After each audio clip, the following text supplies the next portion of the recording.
as as in the ancient world or even the medieval world, any time really in the pre-modern era, when monarchies like this, when something unexpected happens and a new claimant comes in, everyone rebels because because the power was based upon the sort of personal, individual charisma and power of the last monarch. And no one knows yet whether his 20-year-old son's going to be any good or not. So when Philip dies, most of Greece and all the hill peoples around Macedonia and in Thrace rebel.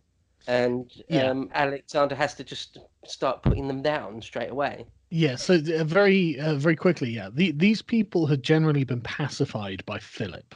Mm. So it's not like they'd been under the Macedonian thumb for very long.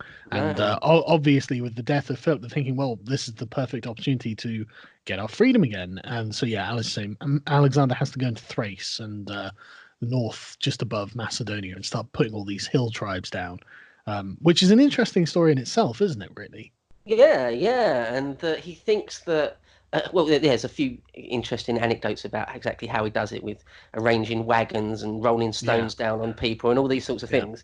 But he thinks that after he puts down a few hill people, that he's going to be good to go, to the Hellespont and go across to Asia, and it's going to be all hunky dory to start off that huge campaign. But then he gets news that Thebes has rebelled, and yes. that's a serious problem. He can't leave the sort of Greek theatre with that behind him. He has to quell any really if he's going to be gone for years. He has to quell anything that's going to cause a problem back home. And so Thebes, being probably the preeminent polis in Greece, he decides he's going to have to make an example of them. Yeah. And the like we said, Thebes was where that Philip was raised into being a man. So this is important. But the thing is, Thebes is also an ancient city, and this is the thing. The Greek warfare was not generally about destruction of cities. In fact, that's very rare. In fact, I mean, when the Thebans defeated the Spartans, they didn't march on Sparta. All they did is go around freeing all the helots and all the subject cities that were subject to the Spartans. They didn't march on Sparta. So Alexander comes down, defeats the Athenians and Theban coalition, destroys the sacred band, and then levels the city. That was just shockwaves across the Greek world. This is a staggering thing to have had happen. Yeah, massively. Like the speed, apart from the thing itself, the speed and ease with which it Yeah. was done. Yeah, just in and of itself, it's kind of unprecedented and kind of mad. No one could really believe it, but that it was done at a stroke.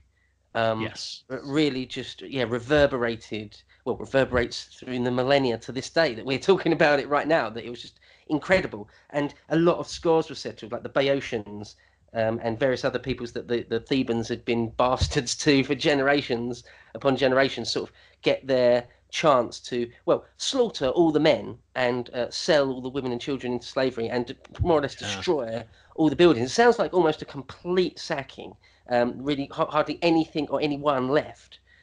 So to go from really the premier city in Greece to nothing. Yeah, to be Um, wiped out under Alexander. But yeah, this is something that Plutarch tells us that Alexander is very distraught over. He wishes he didn't do it, which is all well and good in retrospect. But it's a bit late now, is it, Alex?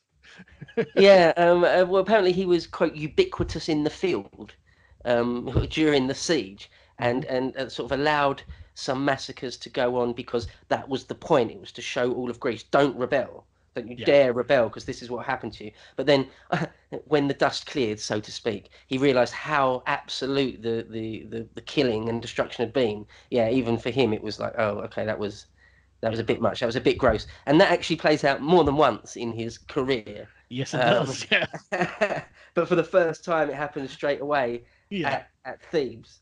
Well, And this is the thing because a lot of the time people want to portray Alexander as some almost like a gentleman, like a very noble man. And the thing is, I don't know if he was. I mean, he's prone to bouts of absolute rage, and I mean, like destroying a city isn't actually something you could just do overnight.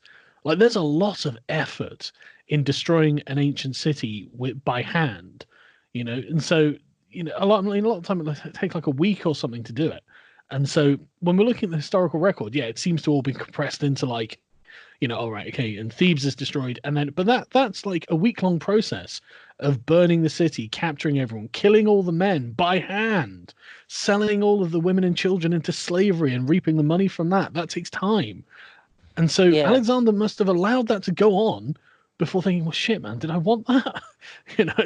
Yeah, well, I mean, what we're talking about really is an extended scene of horror. There's Yes. been no mistake. It's easy enough that, and then he sacked Thebes and killed all the men, sold the women, left no brick on top of another. But wait a minute, that is really like a sickening thing that you're Yeah. talking about, and it's Yeah. really easy because it's so far away in time to sort of forget these things. But yeah, it must have been Yeah. a terrible thing. But it worked though. Well, yeah, I mean, it dealt with the The rest of Theban Greece was question. out. And the Athenians were getting uppity, and then when that happened, they were like, "Oh, okay, actually, no, yeah, you can be the hegemon, or you can be the leader of the Corinthian League, and actually have a few more honors than Philip ever had as well." Smells like victory.